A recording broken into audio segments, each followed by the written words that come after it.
Bienvenue dans le podcast Les Mycophiles, là où les professionnels et les experts des champignons nous parlent de leur métier, de leur passion.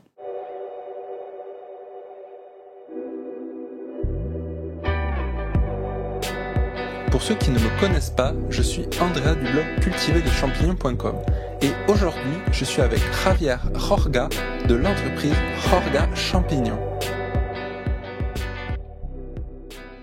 Salut Javier, écoute, tout d'abord merci beaucoup d'être là, merci de ton temps pour participer donc au podcast des Mycophiles. Donc, est-ce que tu pourrais te présenter qui tu es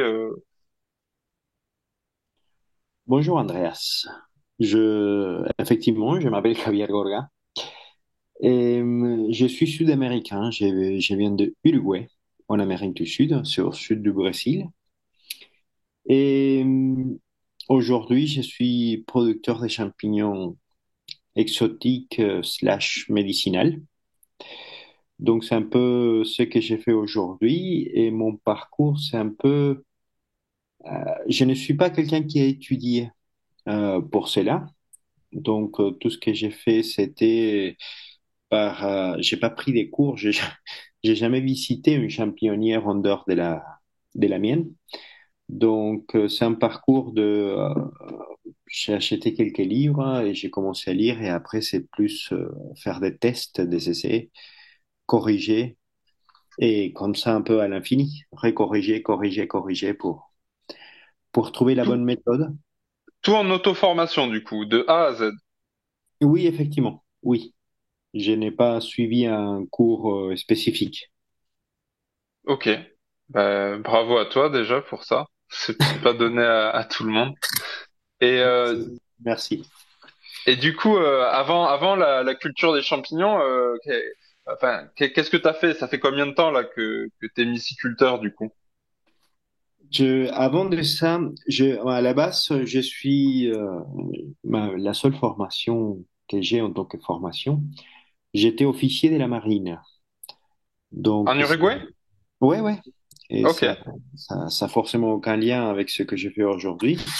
Et justement, cette année, il y a un événement qui s'appelle l'Armada dans la ville de Rouen, en Seine-Maritime, et que c'est un rassemblement des voiliers de partout dans le monde. Et c'est comme ça qu'en 2008, j'ai connu ma femme. Donc, c'est un peu ça le déclencheur qui m'a fait venir en France. Ok. Donc, Par amour du coup.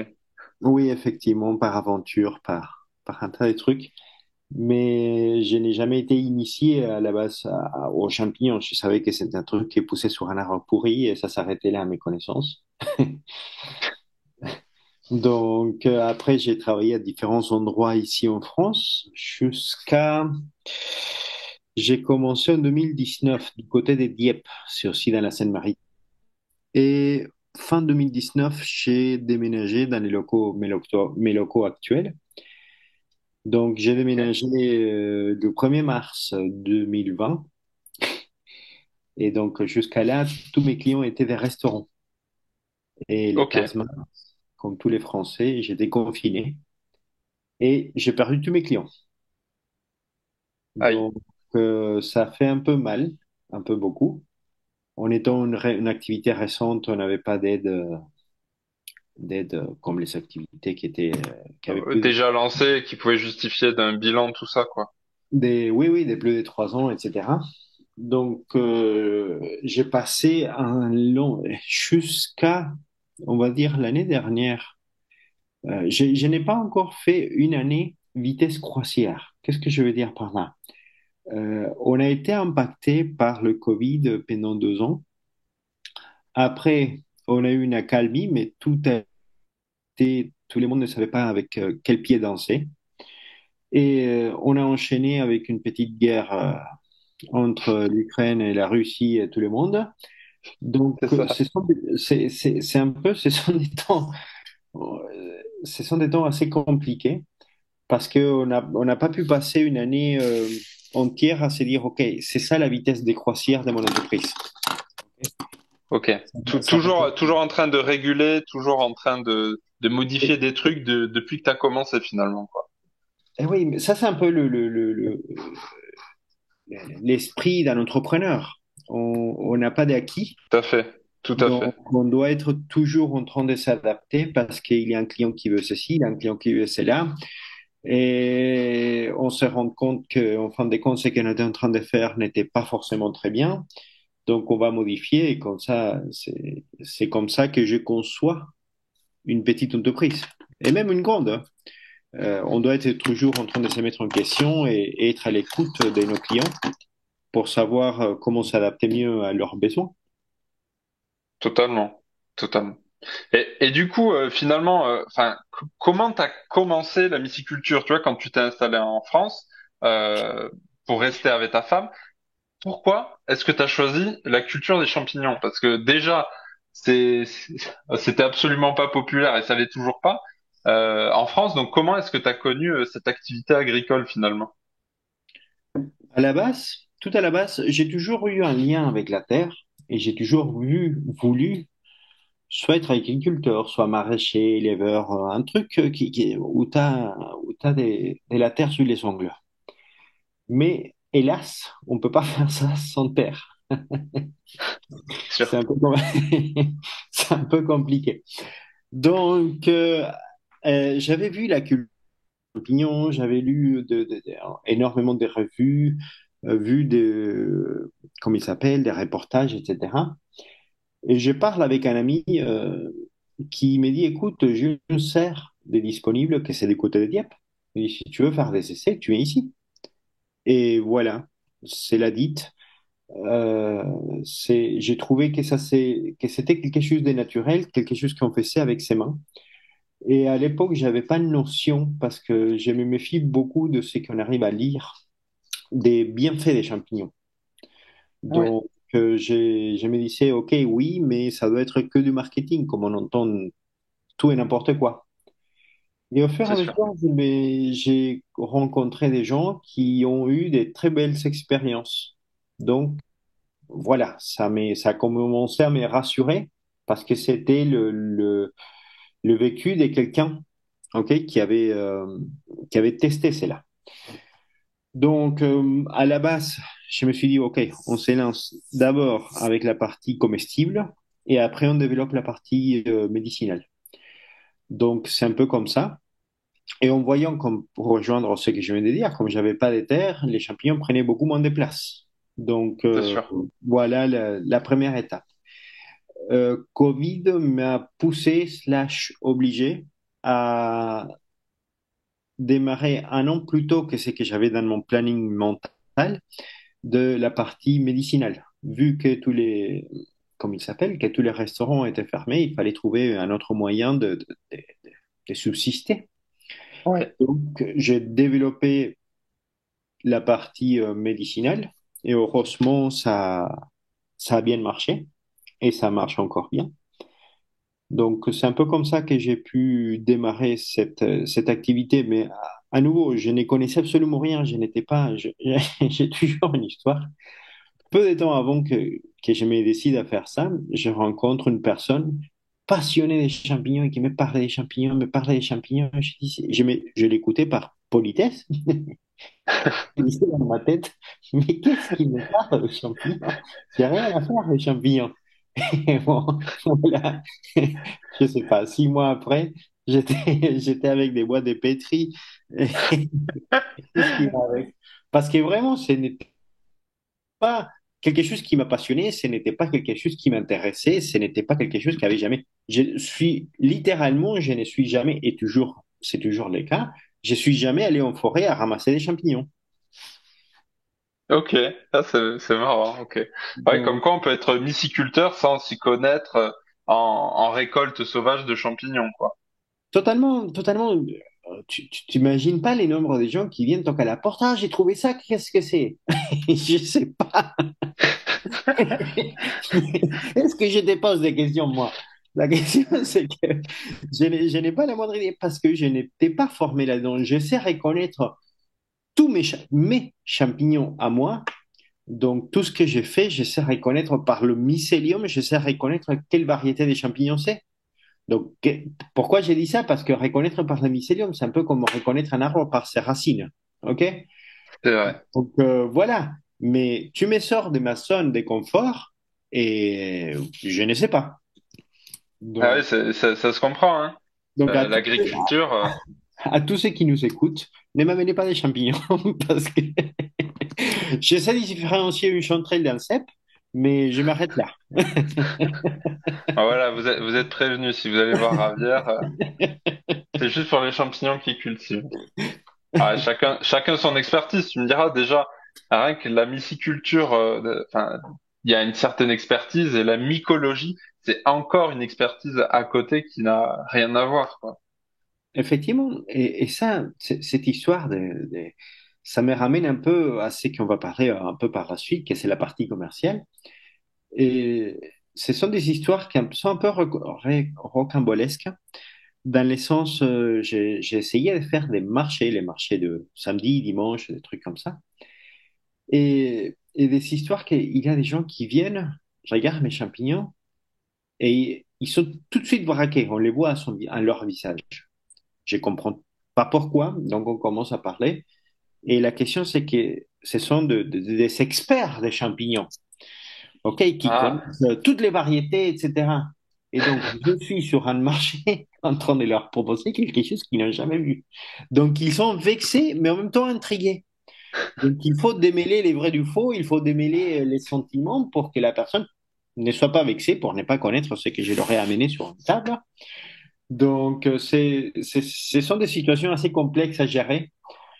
Pas, parce qu'on sait pas, on n'est pas forcément préparé à cela. Une fois qu'on a vécu deux, trois fois, voilà, après ça passe. Mais tout au début, il faut s'adapter.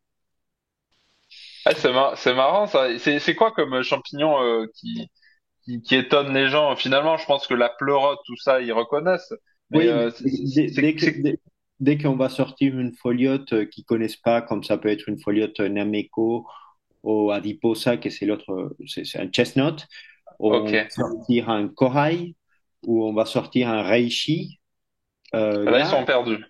mais totalement, mais totalement. Et ce qui est marrant, c'est que les gens arrivent à s'évexer parce que ce sont de soi-disant experts des champignons.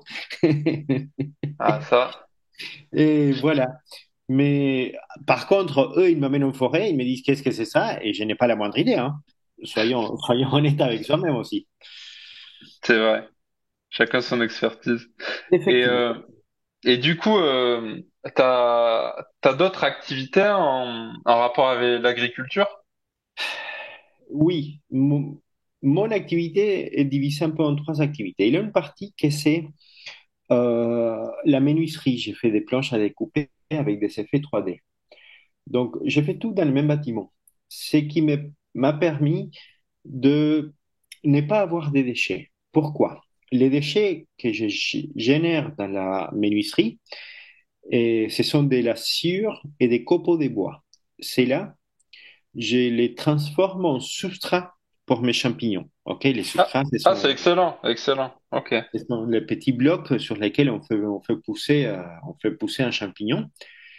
Que le but de ces blocs, qui est dans une espèce de sacoche plastique, le but, c'est imiter une branche, un arbre, un tronc mort en forêt.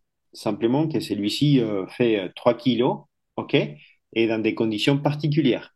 Mais le but de la culture, c'est une culture intensive, comme n'importe quelle culture, et on va essayer d'imiter la nature. Donc, on va prendre des lassures et des copeaux de bois qu'on va humidifier, on va enrichir avec des déchets d'une brasserie, de son des céréales, peu importe, quelque chose qui est très nitrogéné. C'est là on va les stériliser, ok? On va inoculer un champignon, ça veut dire on a un bloc riche, ok, que c'est une espèce de terreau. Mais les terreaux sans une graine ne restent du terreau. Donc, on va inoculer, ça veut dire mettre un champignon à l'intérieur de ces sacs plastiques où il a les terreaux, les substrats. Et là, les champignons vont pouvoir se développer. Après, entre 3 mois et un an après, le substrat il sera prêt à ce qu'on appelle la fructification. Ça veut dire donner le champignon qu'on va manger. la partie aérienne du champignon. OK? Donc, une fois qu'il a donné les champignons, ces blocs de substrat va devenir, n'est pas assez riche pour reproduire des champignons. Donc, c'est là, j'ai un terrain juste derrière mes locaux euh, où j'ai fait du maraîchage. Donc, c'est là qu'était un déchet du bois est devenu une ressource pour le champignon et les déchets du champignon va devenir une ressource pour se transformer en compost, en terreau, pour enrichir ma terre de maraîchage. Putain, Donc, ouais, le cycle est bouclé, quoi. totalement, je ne génère aucun déchet. Tous mes déchets sont traités de manière à que ça revienne. C'est quelque chose qui, au départ, vient de la nature parce que les essences que j'utilise dans la menuiserie, c'est du chêne, c'est du noyer, ce sont des essences assez nobles. OK? C'est pas du mélaminé, etc. Donc, ça vient de la terre et ça revient à la terre. Voilà Ok. un peu Putain, mon style. franchement, c'est cool, hein. C'est sympa. Et du coup, ça doit te prendre pas mal de temps de jongler sur trois activités. Oui, il faut savoir s'organiser, gérer son temps. Donc, et les activités qui sont, il y a des périodes, des pics d'activité. OK? Les champignons, il faut savoir qu'un champignon ne pousse pas en hiver. OK? Les champignons, quand il fait -10 la nuit, il n'y a aucun champignon forêt qui pousse. OK? On ne serait-ce que les champignons comestibles. Donc, mais la particularité, c'est qu'en France, on aime manger des champignons en hiver. Donc, voilà un dilemme.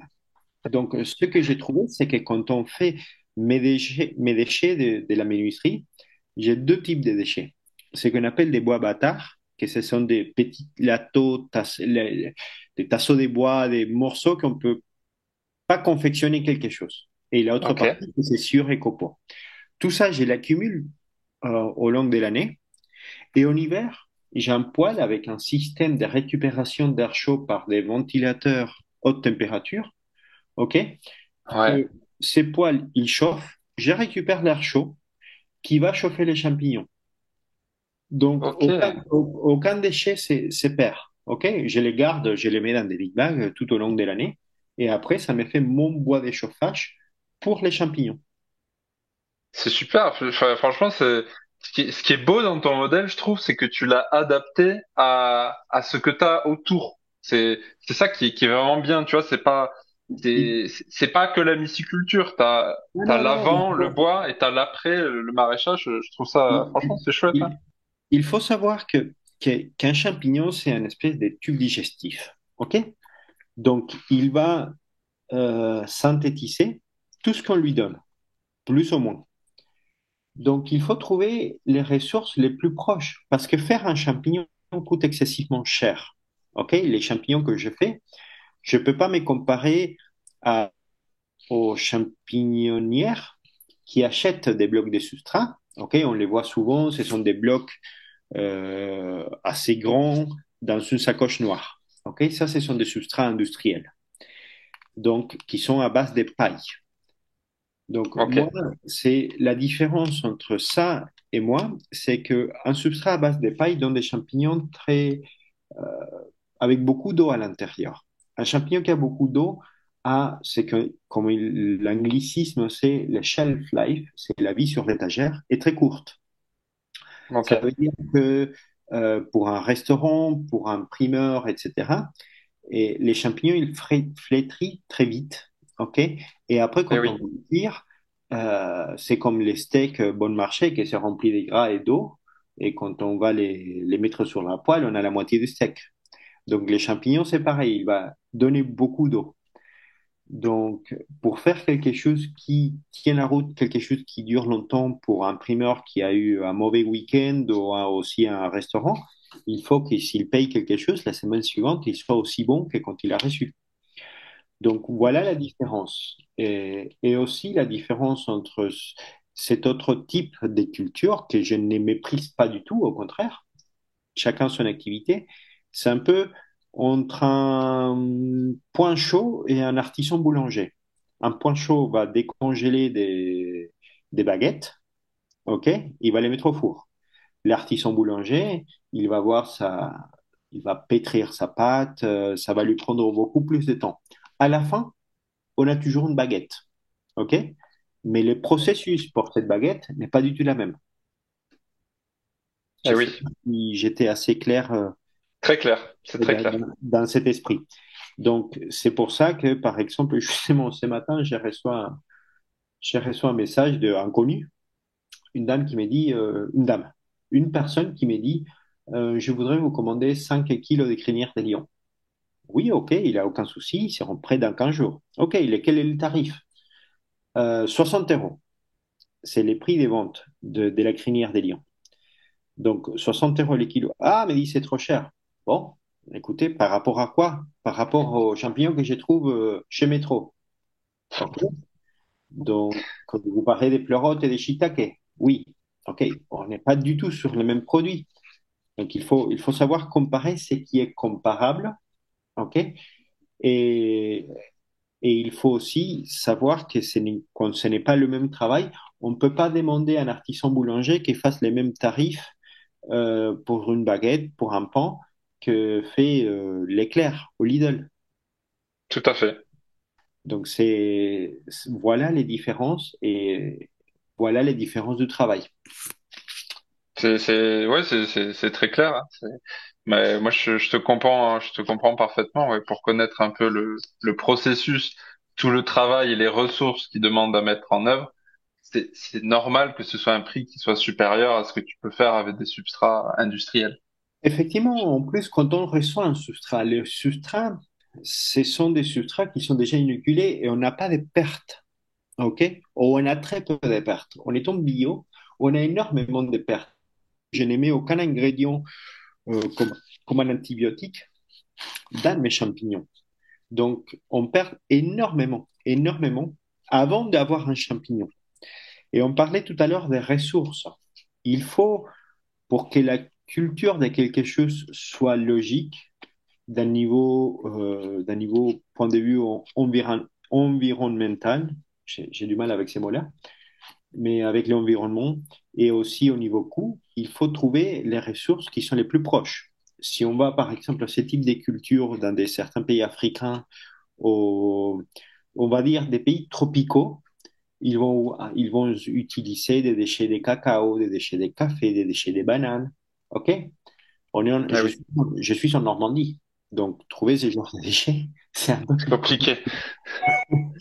Donc, au début, et début, j'avais commencé du côté des Dieppe et c'est tout ce que c'est ce qu'on appelle le pays des Caux.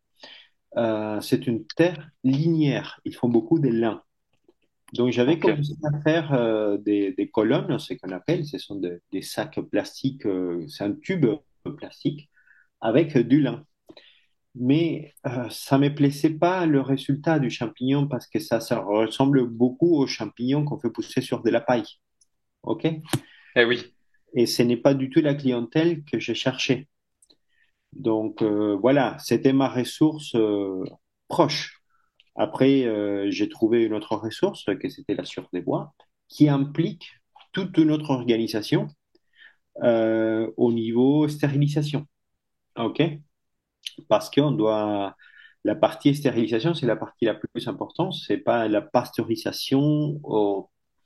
C'est-à-dire, il s'appelle ça stérilisation à la chaux. Je sais pas comment il s'appelle ça quand il s'utilise. Pasteurisation thermique peut-être aussi quand on trempe le Oui, oui, substrat dans de l'eau chaude. mais, Ouais. oui, oui, mais ça, c'est une pasteurisation. Ça va Oui. à 80 degrés. Mais après, quand tu l'utilises soit de la chaux, soit de la javel, Ok. etc. La pasteurisation chimique.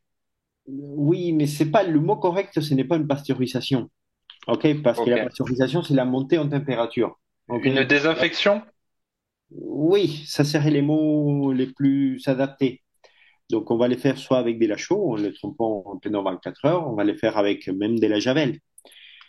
Mais quand on passe sur des substrats qui sont beaucoup plus riches, ok, il faut savoir que si on ne les stérilise pas, c'est un peu comme si on met une banane dans une pochette plastique, on la ferme.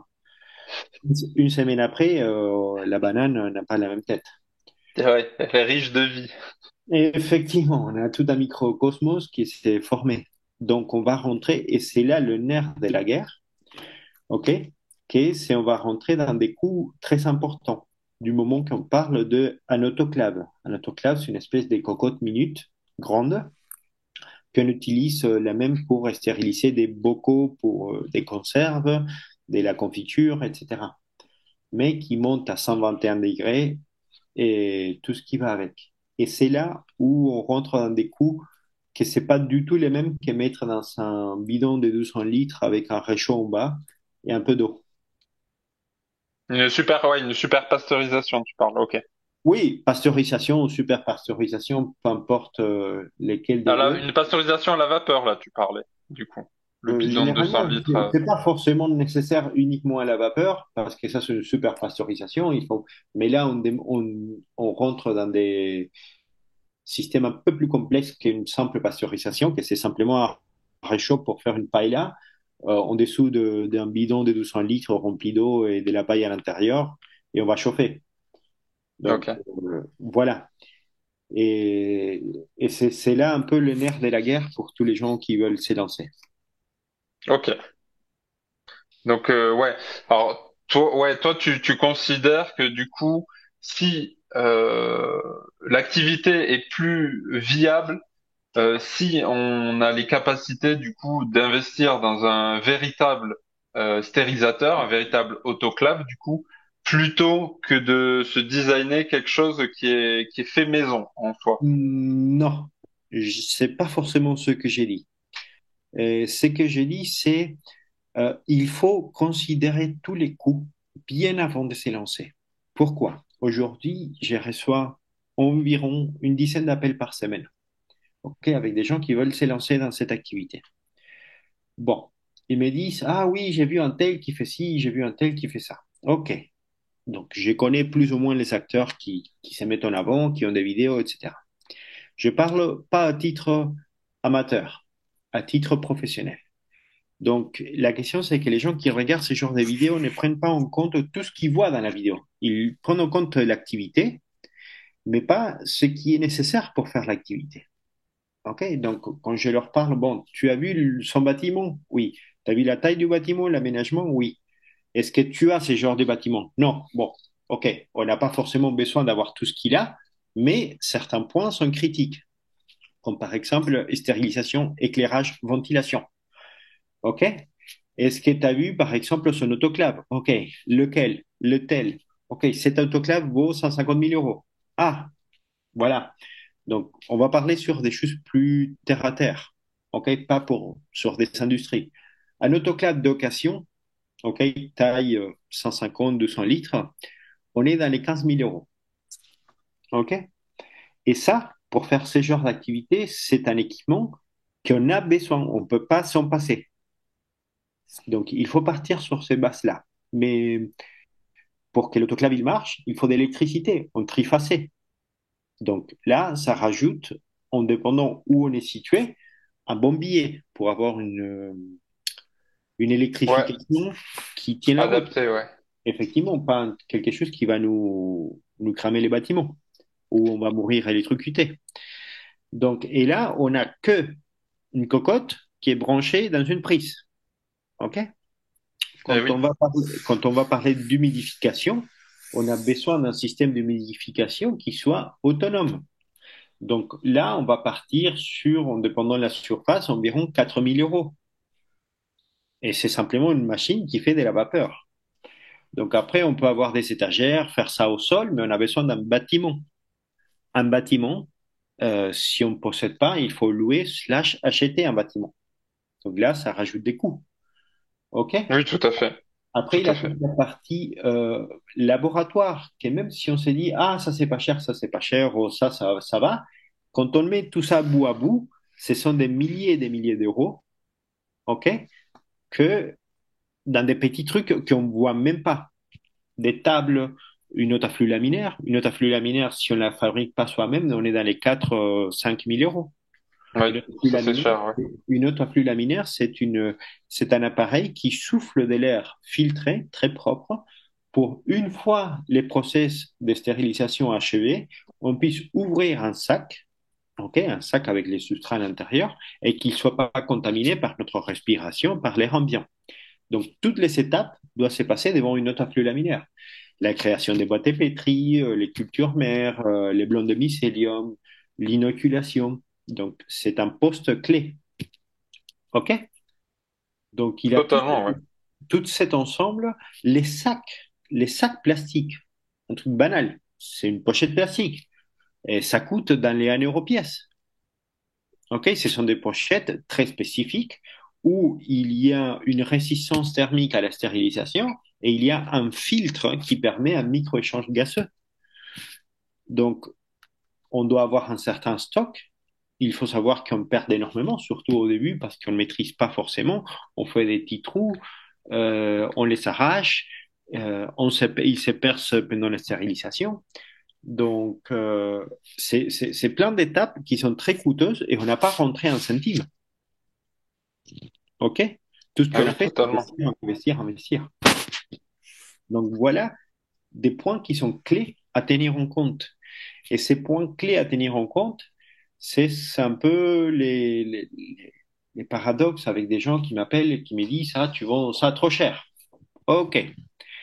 Toi, tu les fais pousser où? Euh, Dans mon garage. OK. Oh, la mairie m'a donné un bâtiment. Oh, bon, j'utilise les bâtiments de mon grand. OK. Donc, voilà. Là, déjà, c'est un point totalement différent. Quand on a une entreprise, il faut calculer des coûts que si même à l'instantané, on n'a pas, ils vont venir. OK? Que c'est payé en foncier, que c'est payé en crédit, que c'est payé en loyer. OK? Parce que Faut faire un prévisionnel, ouais. Ouais, c'est vrai. effectivement, ces genres de démarrage, c'est bien un démarrage, mais à un moment donné, on va devoir établir une société. Et la société, elle doit tenir sur des coûts qui sont fixes, qui sont inamovibles. OK? Donc, voilà une grosse différence. Après, oui, parce que moi, je vends la crinière des lions à 20 euros les kilos. OK. Tu me dis, est-ce que tu arrives à tirer un salaire? Ah non! Bon, voilà notre point. Il faut considérer que on doit pouvoir vivre. Ce n'est pas en faisant 105 grammes de champignons tous les 6 mois qu'on va vivre, mais il faut que notre activité à temps complet puisse nous rémunérer et rémunérer les à côté. OK? Totalement, sinon, sinon c'est de l'associatif, quoi. On n'est plus dans une Et entreprise. voilà. Et donc, et après, il y a des autres questions qui, je leur dis, bon, OK, 20 euros les kilos, t'arrives à te payer? Non. Bon. Déjà, il y a deux gros points négatifs que c'est, on ne paye pas le lieu physique. OK? On ne paye pas l'électricité et on ne peut pas se payer. Donc là, le business plan, il est totalement bancal. OK? Ah oui, il est mort même, oui. Voilà. Mais ce genre d'initiative, il y a beaucoup de gens. Il faut se lancer à un moment donné, mais il faut prendre en compte, OK? Que après, on a un client final qui va être soit un restaurateur, soit une personne qui vient nous acheter soit sur place, sur un marché. Mais il faut prendre en compte qu'à un moment donné, on va grandir et on va vendre soit un primeur. Un primeur, c'est quelqu'un qui doit nous acheter moins cher parce qu'il va prendre plus de volume, OK? Mais c'est lui qui va vendre au client final. Et on ne peut pas Tout à être en fait. concurrence de nos propres clients, Tout à OK? fait. Et après, peut venir un grossiste, qui les grossistes va vendre au primeur et les primeurs, il va vendre soit au restaurant, soit au client final. Donc, si on loupe toute cette chaîne-là dans notre provisionnel, on se met une balle dans les pieds. Parce on peut pas lui dire demain à notre client qui l'a vendu pendant 1 an un champignon à 20 euros les kilos. Bon, écoute, je passe à 60 parce qu'en fin de compte, j'ai oublié de compter ci, ça et ça. OK? Oui, totalement, oui. Faut tout prendre en compte, tout calculer. C'est... Effectivement. Parce Mais qu'après, on que ce peut pas soit pour faire la marche. musique, que ce soit pour la musiculture ou d'ailleurs toutes les autres activités que t'as. Je suppose que tu fonctionnes de la même manière en ce qui concerne ton activité de Mais, menuiserie et de maraîchage. mais ça, c'est un raisonnement logique pour n'importe quelle entreprise. OK? On démarre quand on est petit, on démarre dans sa cuisine, dans son salon, dans son garage, dans je sais pas où, qui nous a prêté. OK? Il faut démarrer quelque part, et ça, c'est très bien. Mais il faut pas perdre en compte que demain, quand on a réussi à prendre les poils de la bête, OK? On doit faire face à des coûts réels qu'on n'avait pas parce que on était petits et on avait démarré dans les garages de la voisine. Donc tout ça, il faut les prendre en compte du démarrage. Mais Ça s'applique à une entreprise des champignons comme ça s'applique à une couturière, OK? À n'importe qui, à un garagiste, à peu importe quelle activité, on doit prendre en compte le moment où on va être vraiment une entreprise. Parce que c'est bien s'amuser et offrir des champignons à des copains et vendre 2-3 kilos à ses voisins. Mais si on veut faire de ça une vraie activité, il faut prendre en compte les coûts de l'ensemble d'une société juridique. Ouais, c'est normal, je suis bien d'accord avec toi. Et donc, il y a beaucoup de gens qui veulent s'élancer, mais qui sont très loin de cette notion-là. Et j'essaye jamais de les décourager parce que j'estime pas que c'est de la concurrence. J'estime que ce sont des confrères. Et plus ce type de champignons seront connus, plus consommés ils seront. OK? Mais Complètement. j'essaye toujours de leur dire la réalité. Parce que j'ai eu tous les cas des gens qui sont venus ici en vivant dans un HLM et leur seule ressource, c'est le RSA, ok, qu'ils veulent se lancer dans des champignons, comme des gens qui sont venus ici en me disant, écoute, j'ai 100 000 euros et un bâtiment. Voilà. Donc, c'est deux cas diamétralement opposés, mais à tous, je leur dis le même discours. Quand ils rentrent chez moi, je leur montre toutes les étapes et je leur parle de tous les coûts pour qu'ils soient conscients de j'ai aujourd'hui la chance de pouvoir avoir certains équipements qui sont des équipements de confort, qu'on arrive à un certain moment pour gagner du temps, pour être moins fatigué, mais c'est très peu. Tout le reste, on peut pas avoir plus d'équipements de confort, on peut pas faire plus simple. Et il y a certaines étapes qu'on peut pas louper. Ne serait-ce que le nerf de la guerre, c'est toujours un stérilisateur.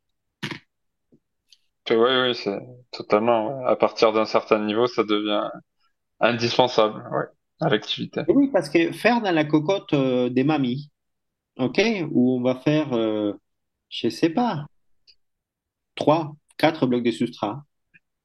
Voilà. Et ça, c'est une grande cocotte, hein, celle que mamie nous a laissée. Donc, on peut le faire, mais c'est pour s'amuser. Mais au moment où on doit tenir les rênes d'une entreprise, fournir des clients, payer des factures, là, ce n'est plus la cocotte de mamie. OK? Ça, c'est sûr. C'est Donc, sûr. et là, c'est forcément des coûts. Là, par exemple, j'ai eu un pépin au mois de décembre, fin décembre, avec mon autoclave, où j'ai eu une triple peine. J'ai eu la résistance qui a cramé, euh, un commutateur et une pile de sauvegarde. Donc, voilà, on appelle les fournisseurs. Les fournisseurs, et c'est une machine qui est de 2002. Donc, elle a 20 ans. Elle me dit, ah, votre machine, elle est obsolète. Maintenant, on fournit aucune nouvelle pièce pour ces machines-là. Il faut que vous achetiez une nouvelle. Donc, il me propose une nouvelle à 45 000 euros. OK? C'est les substituts de celles que j'ai. Donc, je me suis dit, c'est hors des questions. Je ne peux pas l'assumer. C'est coût faramineux. Donc, je vais trouver une solution. J'ai appelé un électromécanicien. Il m'a, dans un circuit imprimé, m'a changé une pile de sauvegarde. Un électricien qui m'a changé un commutateur. Et après, il m'est resté la résistance. OK? Déjà, ces deux-là ont des coûts. Le commutateur, ça coûte environ 200 euros. La pile de sauvegarde coûte 7,50 €, mais il coûte 50 euros faire passer un électromécanicien pour 15 secondes sur place. Mais le savoir, ça s'épelle. Et après, la résistance. Donc, j'ai trouvé un fabricant qui l'a fabriqué sur mesure. Ça lui a pris 2 mois. OK? Ah ouais, Et ok. ça m'a coûté 1 000 euros. Eh oui, sur Et mesure, c'est- c'est... oui, mais et c'est les seuls à le faire. Eh oui, oui, ben oui, oui, quand Donc, t'as pas le choix, de toute façon. Donc, il faut se dire, ces genres de pépins, ce sont des pépins qui nous dévastent parce que ça m'a pris 3 mois à me sortir de cette galère. OK? Donc, ça nous met en méga retard par rapport à notre planning, par rapport à nos clients, à la saison qui démarre, ceci, c'est là, etc. Et en dehors de ça, on a dépensé 1 500 euros dans des trucs qu'on voit même pas. Eh oui, Donc, il faut prendre en compte ces genres de galères. C'est pas qui va nous arriver tous les jours, et fort heureusement. Mais une fois que ça arrive, soit on laisse tomber l'activité, soit on le répare. Mais ça nous met un coup dans l'aile, OK? Parce qu'on a dû sortir 1 500 euros d'un truc qui n'était pas du tout prévu pour réparer la machine. eh oui. Ouais, d'où l'intérêt d'avoir de la trésorerie aussi, quoi. Effectivement, et prendre en compte ce genre de coûts, parce que ce genre de coûts, c'est pas notre argent personnel, c'est les fruits de la vente des champignons qui doivent les payer. Eh oui, Donc, ce sont des coûts qu'on doit toujours prendre en compte, parce que ça fait partie des l'usure du matériel. Mais on doit amortir le matériel d'une manière. Et la seule manière de l'amortir, c'est en vendant au prix juste. Ok. totalement, totalement. Et c'est pareil pour le filtre de la haute affluent laminaire. La haute afflux laminaire, je l'ai fabriqué moi-même, Et, mais et le filtre, tu le changes pas de temps en temps? oui, oui, oui, ce n'est pas quelque chose qu'on change tous les 6 mois, hein. Je les change une fois par an et c'est quelque chose qui coûte dans les 600 euros. Ok, Ok. Et ça ressemble à un filtre de voiture beaucoup plus grand et qui coûte bien plus cher. Mais voilà, mais ce sont des choses qu'il faut prendre en compte. On a toujours des assurances, des responsabilités civiles, des ceci, des cela. Et à la fin du compte, ce sont des coûts de fonctionnement on ne se rend pas compte quand on voit une vidéo sur YouTube, mais qui sont totalement réels. totalement, oui. Donc, Ok, ben écoute, merci de ces mises au point. Je pense que de toute façon, c'est important que les gens qui veulent vraiment se lancer dans les champignons exotiques à titre professionnel, ils soient conscients de tout ce qu'engendre ce type de modèle économique. et oui, Et, euh, et du coup, toi, si tu avais un conseil, je pense que tu as déjà donné énormément, mais si tu avais vraiment un conseil à donner à quelqu'un qui veut se lancer, ce serait quoi? ne croyez pas que vous lancer dans les champignons, c'est de l'amour et de l'eau fraîche. Ok? C'est un travail éreintant, fatigant et surtout démoralisant. Pourquoi? Parce qu'on perd énormément. Ok? Donc, il faut avoir le moral très bien accroché pour se dire, OK, je me lance et savoir que ce n'est pas on se lance et 2 mois après, on est en train d'encaisser quelque chose, hein. OK? Faut l'avoir mûrement réfléchi, quoi. Effectivement. Et il faut être vraiment avoir un moral à l'épreuve des balles. Parce que il faut être une armure, la morale, parce que c'est vraiment fatigant quand on se loupe, OK? Et on fait des erreurs et on doit tout recommencer. Donc, bien étudier les coûts, mais ça s'applique à n'importe quelle entreprise, bien étudier les coûts d'une entreprise réelle, de se dire, OK, ça va m'écouter X, combien de champignons je dois sortir par semaine, par jour, par mois, pour rentrer cet argent-là. Et c'est là qu'on se rend compte le coût réel. Est-ce qu'on est prêt à travailler 7 jours sur 7, à ne pas pouvoir prendre des vacances? À- En décembre, on a moins 10 degrés et plus rien ne pousse et tous les substrats ils sont gelés, donc ils sont morts. Donc on doit tout recommencer. On a un été à 40 degrés et tous les champignons ils sont contaminés. Donc c'est ça où il faut avoir un moral et l'épreuve des balles. Eh oui, toutes les activités agricoles, de toute façon, faut avoir sacrément le moral, faire ça.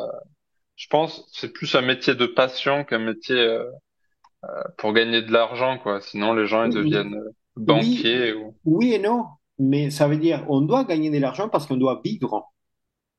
Donc totalement, on ne peut pas s'espérer à s'acheter une voiture de luxe en vendant des champignons, ça c'est clair. Mais on doit quand même payer les factures. Donc, carrément, on fait pas ça pour la voiture de luxe, mais on fait ça parce que sinon, monsieur EDF, monsieur le fisc, monsieur tout le monde vont venir à toquer à la porte et dire, paye-moi mon dû. Donc, il faut, oui, on fait pas ça pour devenir riche, mais il faut gagner de l'argent. C'est les nerfs de la guerre. totalement, totalement. Eh bien, écoute, merci beaucoup pour tous ces conseils avisés. Euh, Pour finir, j'aurais aimé savoir où est-ce qu'on peut te retrouver, où est-ce que les gens peuvent éventuellement te contacter ou t'acheter des champignons. Est-ce que tu as des réseaux, une adresse? Oui, oui, je travaille principalement avec Instagram qui est lié à un compte Facebook. Ok, Euh, Mon nom de famille, c'est Gorga. Gorga, et c'est Gorga champignon, champignon au pluriel. Donc, je travaille par là et les gens me contactent. Quand on met Gorga champignon sur Internet, on trouve très facilement soit mon email, soit mon numéro de téléphone. Donc, ils me trouvent par là. Après, je ne vends pas sur Internet des champignons. C'est les gens qui Ok, me contactent et après, je leur envoie soit des privés, soit de particuliers. Je fais des envois par, comment il s'appelle, Chronofresh. Mais c'est comme ça que ça marche. Je n'ai pas un site de vente en ligne. ok, ok, ça marche. Bah, écoute, dans tous les cas, je mettrai dans la description du podcast, je mettrai tous tes réseaux sociaux, comme ça les gens ils pourront plus facilement te retrouver. Bon, c'est parfait. Merci pour ton temps. Merci de m'avoir donné cette Ben, opportunité de merci à toi, c'était super intéressant, franchement. pouvoir Euh, partager cette activité. ouais, ben, merci beaucoup. Et je te dis à la prochaine. À la prochaine, Grèce. Ciao, ciao. Salut, merci, Javier. Salut. Merci à tous d'avoir écouté ce podcast. Si vous souhaitez en savoir plus sur la culture des champignons, rendez-vous sur notre site internet cultiverleschampignons.com. Vous pourrez y télécharger gratuitement votre e-book pour commencer la culture des champignons. À bientôt!